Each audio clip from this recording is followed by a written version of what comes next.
여전히 많은 분들이 엔비디아 주가가 어떻게 될지, 반도체가 더 오를지, AI 칩 관련주는 지금이라도 뭘 사야 하는지 이런 질문들에만 집중하고 있습니다. 지난 2년 정도의 기간을 되돌아보면 물론 충분히 이해가 되는 현상입니다. 엔비디아 주가가 하늘 높은 줄 모르고 치솟았고 반도체 관련주만 사면 무조건 돈이 됐던 시절이었으니까요. 그래서 사람들 머릿속엔 아직도 이 공식이 아주 깊게 박혀 있는 것 같습니다. AI는 곧 반도체고 반도체는 엔비디아이며 엔비디아는 곧 돈이다. 이 등식이 너무나 강렬했기 때문에 2026년이 된 지금도 여전히 이 프레임으로만 시장을 바라보고 계신 분들이 많습니다. 하지만 여기서 우리는 냉정하게 한번 생각해봐야 합니다. 과연 지금 월가의 큰손들, 우리가 흔히 스마트머니라고 부르는 그 거대 자본들도 아직 그 자리에 앉아 있을까요? 아니면 이미 짐을 싸서 다른 곳으로 이동했을까요? 오늘 이 영상에서는 바로 그 이야기를 아주 깊이 있게 해보려고 합니다. 왜 우리는 아직도 작년의 승리 공식에 매달리고 있는지, 그리고 정작 거대한 돈의 물줄기는 어디로 흐르고 있는지, 그 흐름을 제대로 이해하지 못하면 우리 계좌는 고인물이 될 수밖에 없다는 이야기를 같이 나눠보겠습니다. 지난 2024년과 2025년에 반도체에 올인했던 분들은 정말 대단한 수익을 거뒀습니다. 그것은 틀린 전략이 아니었고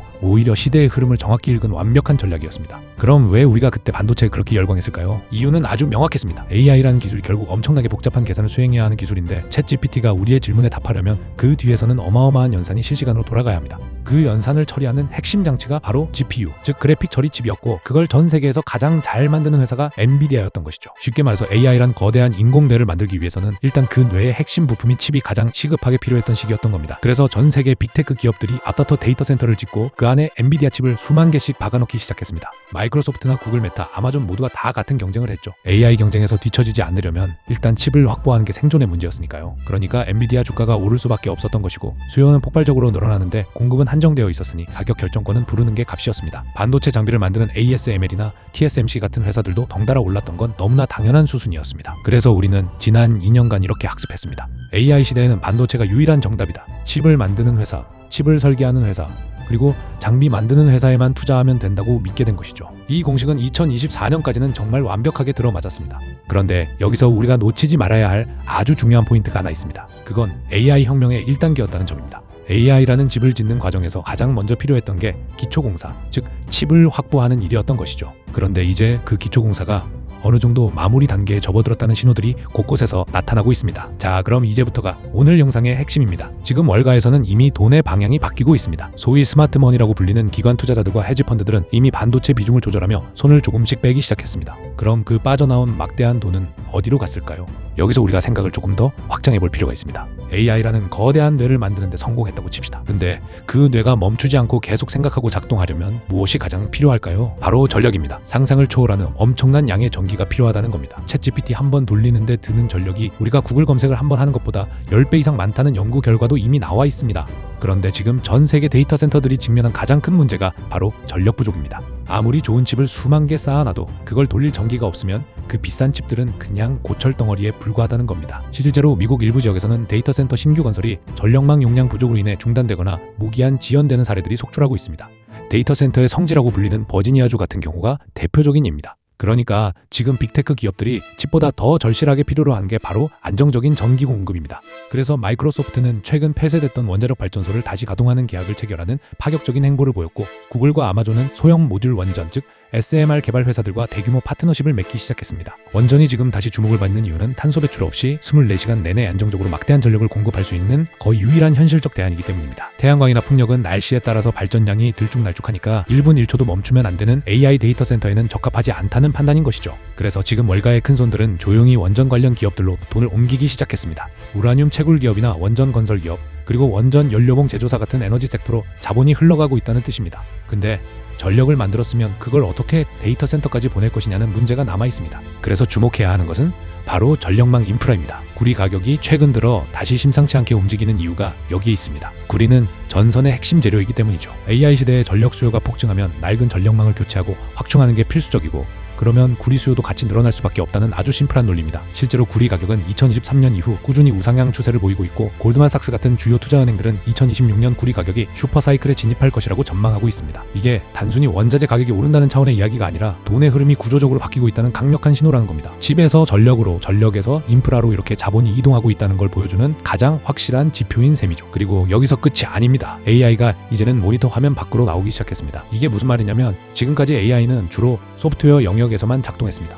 우리가 쓰는 챗GPT나 미드저니 같은 것들은 우리가 컴퓨터나 스마트폰 화면을 통해서만 만나는 가상의 존재였죠. 근데 이제 AI가 물리적인 현실 세계로 들어오고 있습니다. 우리가 공상과학 영화에서나 보던 바로 그 로봇의 모습으로 말입니다. 테슬라의 옵티머스나 보스턴 다이내믹스의 아틀라스 같은 휴머노이드 로봇들이 시제품 단계를 넘어 실제로 공장이나 물류센터에서 사람 대신 움직이기 시작했습니다. AI가 단순히 생각만 하는 게 아니라 이제 팔다리를 갖고 실물 경제 속으로 들어와서 노동을 대체한다는 뜻입니다. 그러면 여기서 투자자의 관점으로 필요한 게 뭘까요? 로봇을 만드는 제조 기술과 로봇을 움직이는 정밀 모터와 배터리, 그리고 로봇이 물건을 짚고 옮기는 센서와 로봇의 관절을 담당하는 액추에이터 같은 부품들이 폭발적으로 필요해집니다. 그래서 지금 스마트머니는 로봇 관련 산업으로도 조금씩 발을 넓히고 있습니다. 아직은 초기 단계지만 2026년 들어서 본격적으로 투자 논의가 활발해지고 있는 섹터가 바로 이쪽입니다. 일본의 로봇 부품 제조사들이나 독일의 정밀 기계 기업들, 그리고 전기차에서 축적한 배터리 기술을 로봇으로 확장하려는 기업들까지 모두 이 흐름 위에 올라타려고 하고 있습니다. 정리하면 이렇습니다. 1단계는 뇌를 만드는 것, 즉 칩이었고, 2단계는 그 뇌를 돌릴 심장, 즉 전력과 에너지였으며, 3단계는 그 뇌가 실제로 움직일 팔다리, 즉 로봇과 실물 인프라로 이어지고 있다는 겁니다. 그리고 스마트머니는 이미 2단계와 3단계로 무게중심을 옮겼습니다. 그럼 여기 경제공부 채널에서 여러분이 가장 궁금해하실 내용을 아주 구체적으로 짚어드리겠습니다. 그래서 도대체 어떤 기업들을 봐야 하는데? 라는 질문이 생기실 겁니다. 월가 큰손들의 포트폴리오를 살짝 훔쳐보면 현재 크게 3가지 바구니를 채우고 있다는 걸 알 수 있습니다. 첫 번째 바구니는 전력망의 지배자들입니다. 이건 단순히 전기를 만드는 회사가 아니라 전기를 효율적으로 배분하고 관리하는 전력 기기 업체들을 말합니다. 대표적으로 미국의 이튼이나 프랑스의 슈나이더 일렉트릭 같은 기업들이 여기에 해당합니다. 아주 오래된 산업 같지만 AI 데이터 센터가 들어서면서 가장 없어서 못 구하는 게 바로 이 회사들이 만드는 초고화 변압기와 전력 관리 시스템입니다. 주문하면 1년 이상 기다려야 할 정도로 없어서 못 파는 장사가 되고 있으니 실적이 좋을 수밖에 없습니다. 두 번째 바구니는 차세대 에너지, 즉 SMR과 우라늄입니다. 앞서 말씀드린 대로 빅테크들이 직접 투자하고 있는 소형 모듈 원전 관련 기업들, 그리고 그 원료가 되는 우라늄을 캐는 카메코 같은 광산 기업들이 스마트머니의 타깃입니다. 이건 단기 테마가 아니라 에너지 패러다임이 화석연료에서 차세대 원전으로 바뀌는 구조적인 변화라고 보셔야 합니다. 세 번째 바구니는 스마트 팩토리 솔루션입니다. 휴머노이드 로봇이 당장 우리 집에 와서 설거지를 하지는 않겠지만 공장은 다릅니다. 인구 감소로 일할 사람이 부족해지면서 공장 자동화는 선택이 아니라 필수가 되었습니다. 공장 자동화를 이끄는 일본의 화학이나 물류 로봇을 만드는 기업들이 실질적인 수혜를 가장 먼저 입게 됩니다. 즉 꿈만 꾸는 로봇 주식보다는 당장 공장에 들어가서 인건비를 줄여줄 수 있는 기업들을 먼저 담고 있다는 것입니다. 이야기만 들어도 가슴이 뛰고 당장이라도 매수 버튼을 누르고 싶으실 겁니다. 하지만 여기서 진짜 고수와 하수가 갈립니다. 스마트머니는 엑셀만 밟지 않습니다. 반드시 브레이크를 같이 점검합니다. 아무리 2026년 전망이 좋아도 지정학적 리스크나 금리 변수는 언제든 우리 뒤통수를 칠 수 있으니까요. 그래서 등장하는 게 바로 해칭 자산입니다. 고수들은 주식 바구니를 채우는 만큼 반드시 반대편 저울에 안전자산을 올려놓습니다. 그게 뭐냐면 바로 채권이랑 금입니다. 특히 2026년 들어서 금 가격이 다시 한번 시장에 뜨거운 감자가 되고 있는 이유가 있습니다.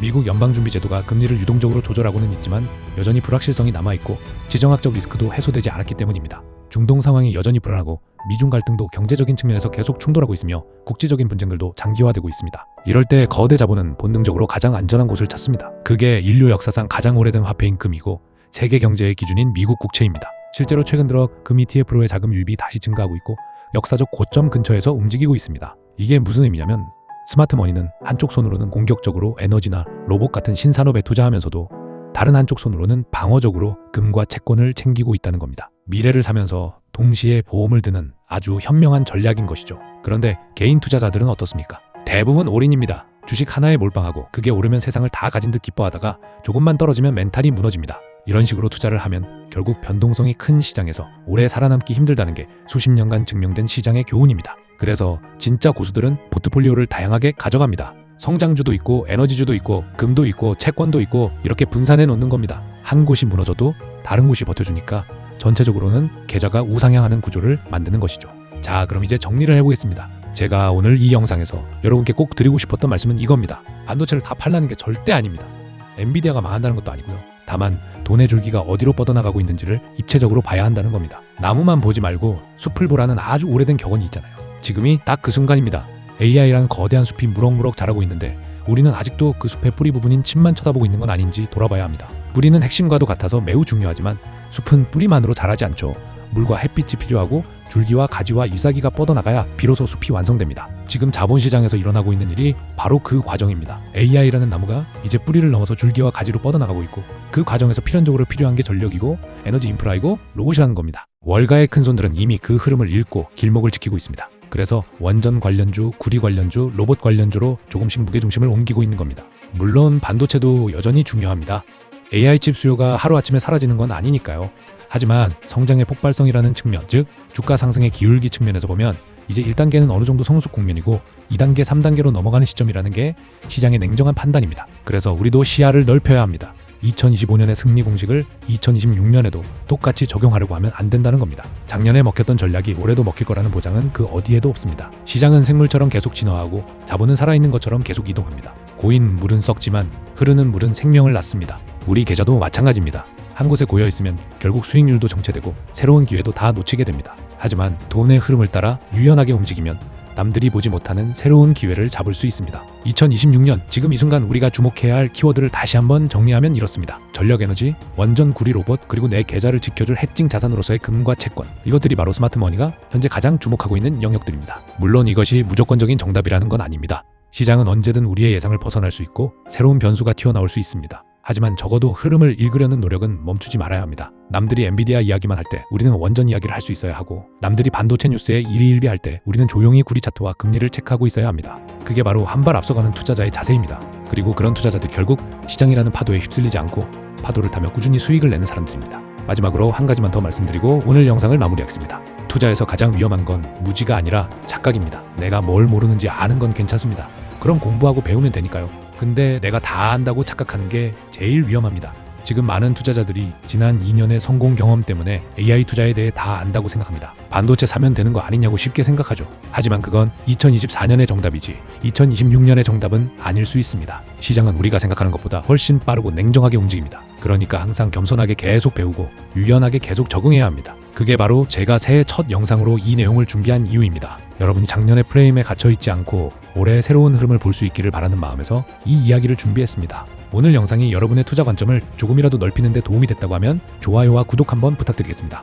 AI는 이제 칩을 넘어서 전력을 먹고 인프라를 타고 로봇으로 걸어 나오고 있습니다. 우리의 시선도 그 흐름을 따라 함께 움직여야 합니다.